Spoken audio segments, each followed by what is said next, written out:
Poetry Center, bringing poetry to Patterson since 1980 at Passaic County Community College.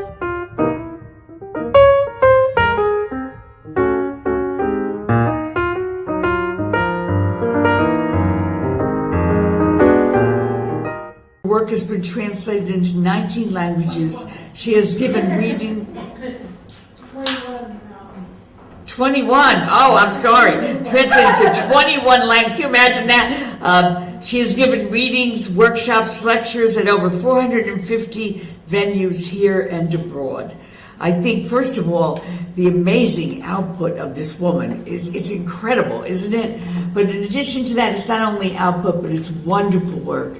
Really wonderful. You read a poem or a story by Marge or a novel, and you're not about to forget it. It stays with you. She has a way of burying her words in your heart. Let's welcome Marge Piercy. I hope you realize that all the stories, the incidents in her poem are real, happened, inexcusably happened. It's all fact. It's all in your newspapers, if you notice.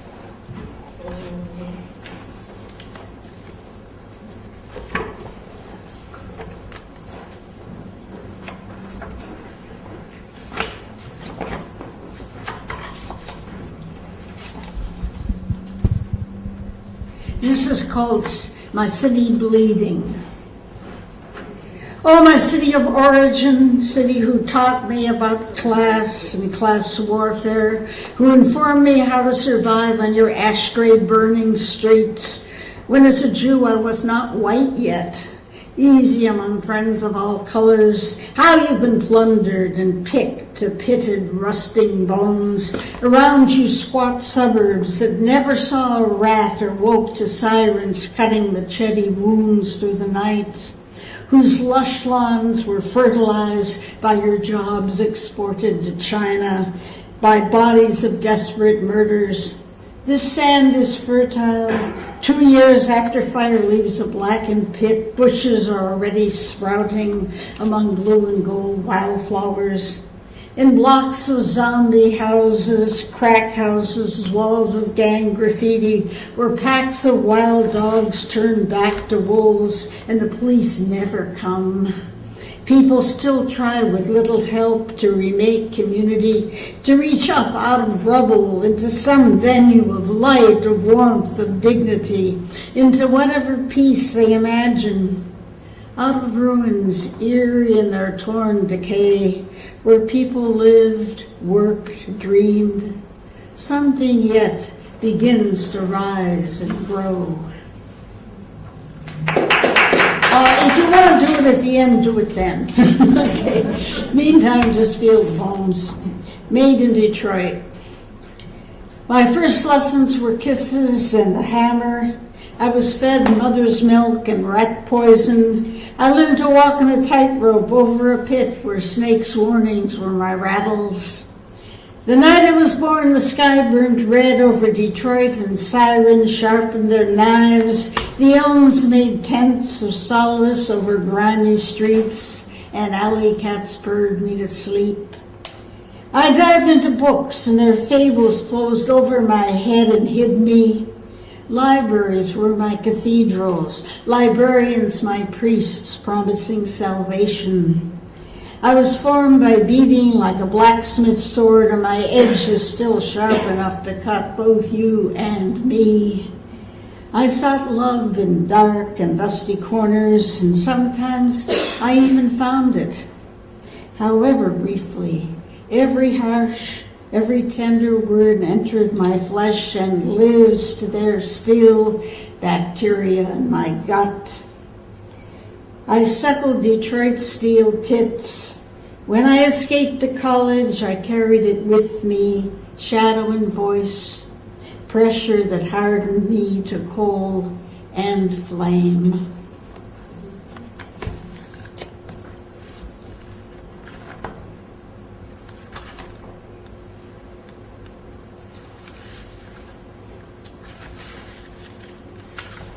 Sins of omission. Suppose hell were a room where the lovers you broke up with, the spouses you left, the friends you discarded, all were waiting to question you with no time limit ever, but the explanations could last halfway into eternity. Who wouldn't sooner leap into a fire? There is no excuse for the end of love or for the fact that it never started its engine into that lovely roar, but just coughed again and again until you gave up and got out and went off. Some friendships are just not sturdy enough to bear the daily wear and weight. How to say, but simply you bored me.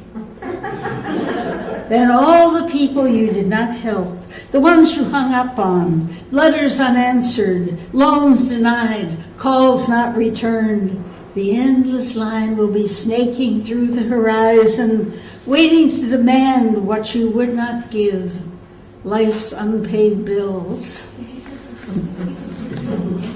That's my hell.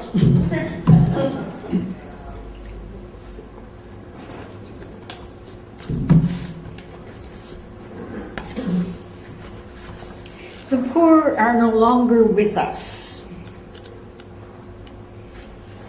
No one's poor any longer. Listen to politicians. They mourn the middle class, which is shrinking as we watch in the mirror. The poor have been discarded already into the oblivion pale of those not to be spoken of. They are as lepers were treated once, to be shipped off to fortified islands of the mind, to rot quietly. If poverty is a disease, quarantine its victims. If it's a social problem, imprison them behind high walls. Maybe it's genetic.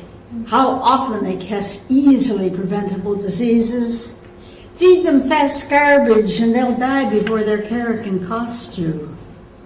Of heart attack, stroke. Provide cheap guns and they'll kill each other well out of your sight. Ghettos are such dangerous places. Give them schools that teach them how stupid they are. But always pretend they don't exist because they don't buy enough, spend enough, give you bribes or contributions. No ads target their feeble credit. They are not real people like corporations.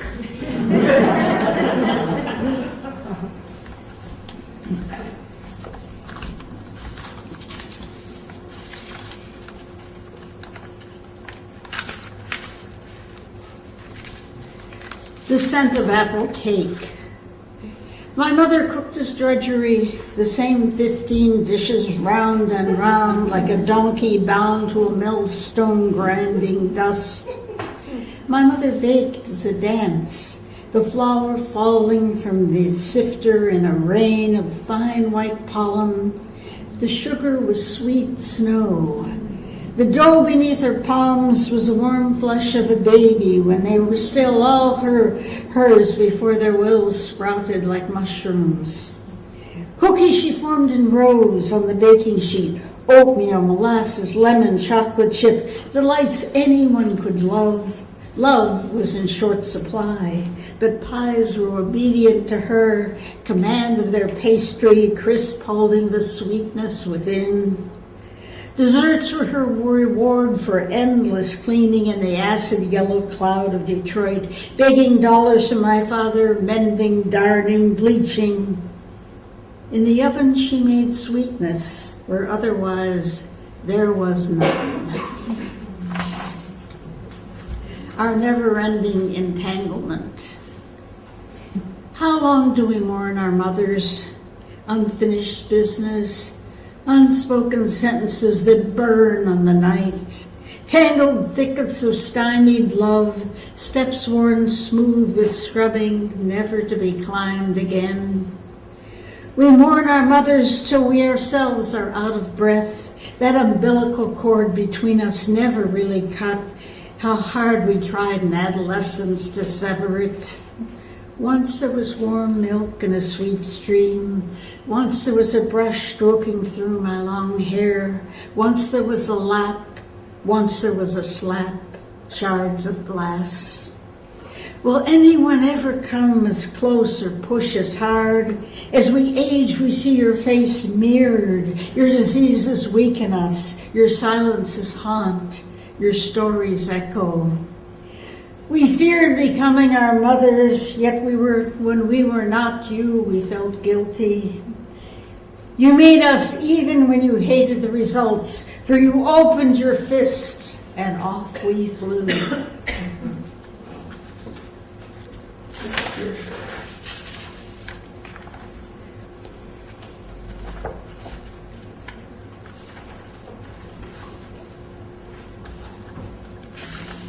Contemplating my breasts. Strangely soft lumps on my front. Like men with their pricks, women whose breasts are large tends to be somewhat obsessed with you. We're always having to watch out for you. Pick out bras with the care men selecting a new car. Can't lie on my stomach for long. Watch you to get bumped too hard. Notice blouses won't button when otherwise they fit just fine. Men stare at them when addressing me as if my nipples were talking. Some of us are self-conscious, wear muumuus and sweatshirts or layer over layer. Others seek clothes that show you off. My identity contains a streak of you, but sometimes I feel as if I walk around behind you, like a person behind a parade float, just tagging along.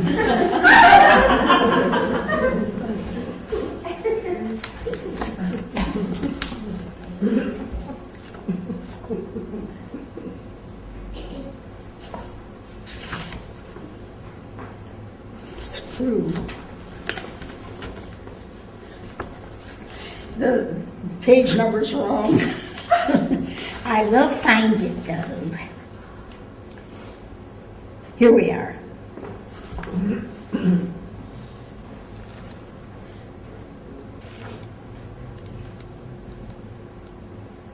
Got it. The Tao of Touch. What magic does touch create that we crave it so, that babies do not thrive without it, that the nurse who cuts stuffed nails and sands calluses on the elderly tells me that sometimes men weep as she rubs lotion on their feet. Yet the touch of a stranger, the bumping or predatory thrust in the subway is like a slap. We long for the familiar, the open palm of love, its tender fingers. It is our hands that tame cats into pets, not our food. The widow looks in a mirror thinking, no one will ever touch me again, ever. Not hold me, not caress the softness of my breasts, my inner thighs, the swell of my belly. Do I still live if no one knows my body? We touch each other so many ways, in curiosity, in anger, to command attention, to soothe, to quiet, to rouse, to cure. Touch is our first language, and often our last, as the breath ebbs and a hand closes our eyes.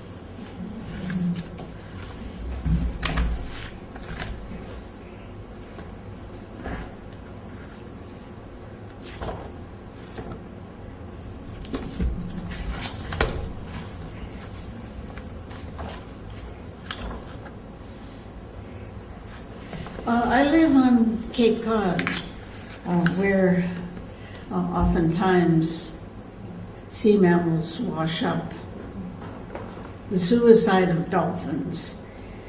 No one knows, not even scientists who study you, knows why you beach yourselves, whole family groups, communities on our beige sand that gasp and die. Enlist the volunteers called phone to phone quickly, and a spider web of summoning can keep you wet and push you into deep water again, like shoving a huge wet sofa. Some think it's disease, or following your leader into danger, or chasing fish into water too shallow so you run aground. An old fisherman said to me, they remember how they used to live on the land.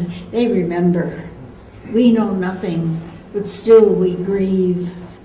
Is your act more opaque than a friend who drinks himself into a fiery crash, another who burned his brain to a crisp on crack, a woman who could not walk on her husband even after the 5th trip to the emergency ward, leaving only feet first when he shot her, or my friend's daughter who hanged herself at 15 because of names she was called, because of words on a computer screen, because of a boy.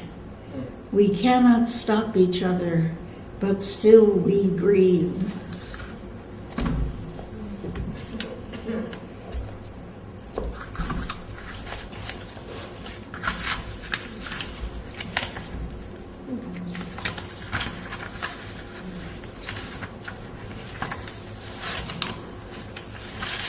Love's clay.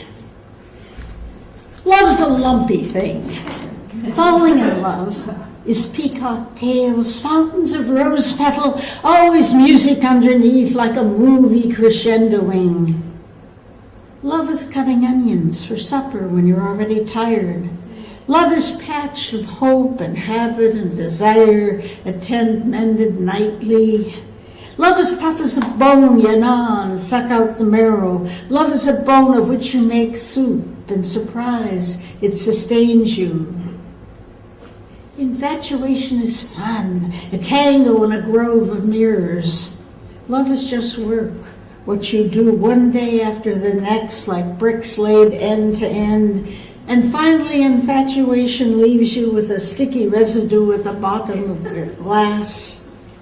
And love is all you remember as you're dying.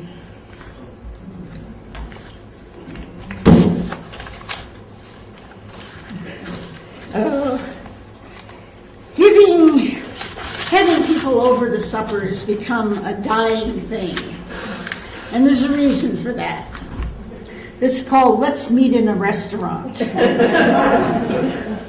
Is food the enemy? Giving a dinner party has become an ordeal. I lie awake the night before figuring how to produce a feast that is vegan, gluten-free, macrobiotic, avoiding all acidic fruit and tomatoes, wine, all nuts, low carb, and still edible. Are beetles okay for vegans? Probably not. Forget chocolate ants or fried grasshoppers. Now my brains are cooked. Finally, 7 o'clock arrives, and I produce the perfect meal. At each plate for supper, a bowl of cleanly washed pebbles. Enjoy.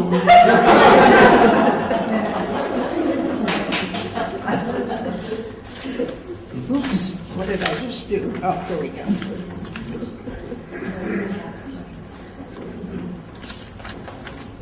This is called Where Dreams Come From. I'm sure some of you were the first person in your family to go to college as I was. Whoops! This is not the page number. Here they are. Where Dreams Come From. A girl slams the door of her little room under the eaves where marauding squirrels scamper overhead like herds of ideas. She has forgotten to be grateful she has finally a room with a door that shuts. She is furious her parents don't comprehend why she wants to go to college, that place of musical comedy fantasies and weekend football her father watches beer can in hand. It is as if she announced, I want a journey to Iceland or Machu Picchu. Nobody in her family goes to college. Where do dreams come from? Do they sneak in through the torn screens at night to light on the arm like mosquitoes? Are they passed from mouth to ear like gossip or dirty jokes? Do they sprout from underground on damp mornings like toadstools that form fairy rings on dew-tip grasses? No. They slink out of books. They lurk in the stacks of libraries. Out of pages turned, they rise like the scent of peonies and infect the brain with their promise. I will, says a girl, and already she is halfway out the door and down the street from this neighborhood, this mortgaged house, this family tight and constricting as the collar on the next door dog. who howls on his chain all night.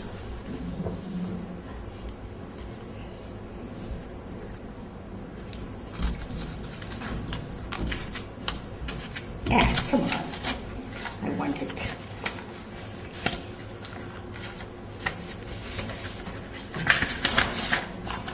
Come on.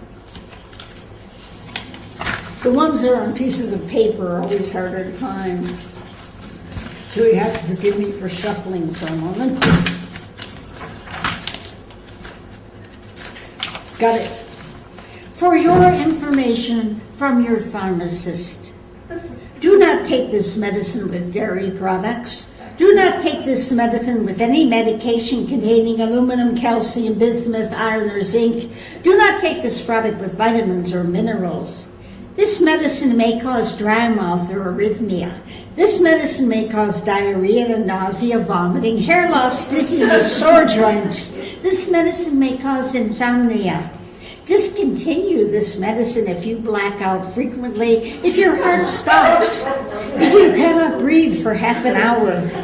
Discontinue if death ensues. Otherwise, take 4 a day. Continue until medication is completely consumed, or you are.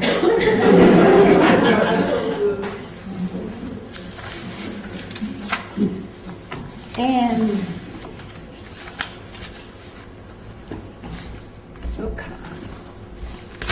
I hate when people do this.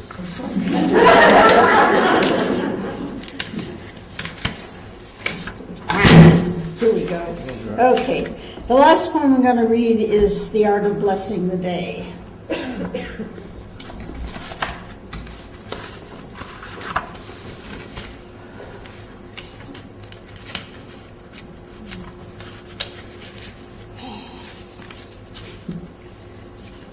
Okay. This is a blessing for rain after drought.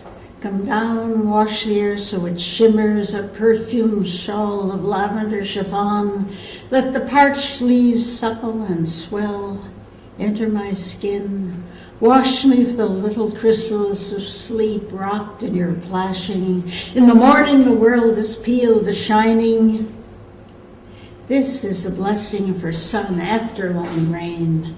Now everything shakes itself free and rises. The trees are bright as pushcart ices.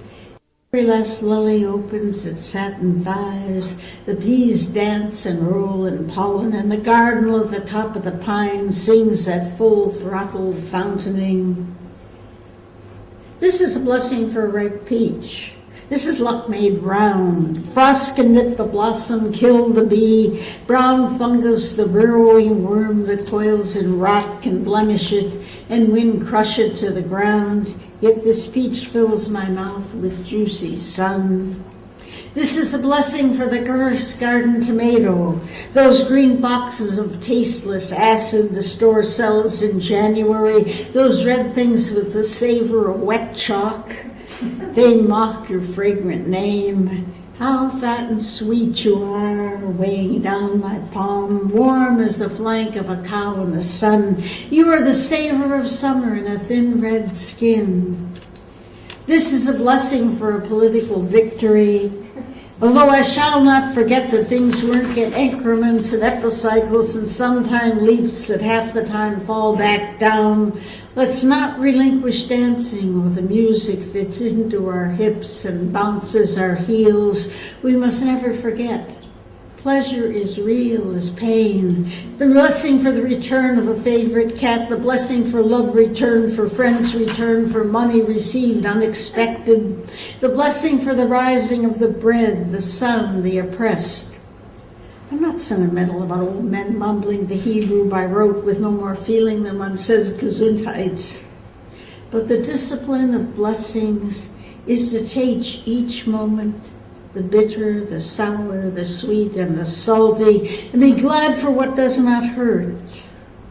The art is in compressing attention to each little and big blossom of the tree of life, to let the tongue sing each fruit, its savor, its aroma, and its juice. Attention is love. What we must give children, mothers, fathers, pets, our friends, the news, the woes of others. What we want to change, we curse and then pick up a tool. Bless whatever you can with eyes and hands and tongue. If you can't bless it, get ready to make it new. Thank you.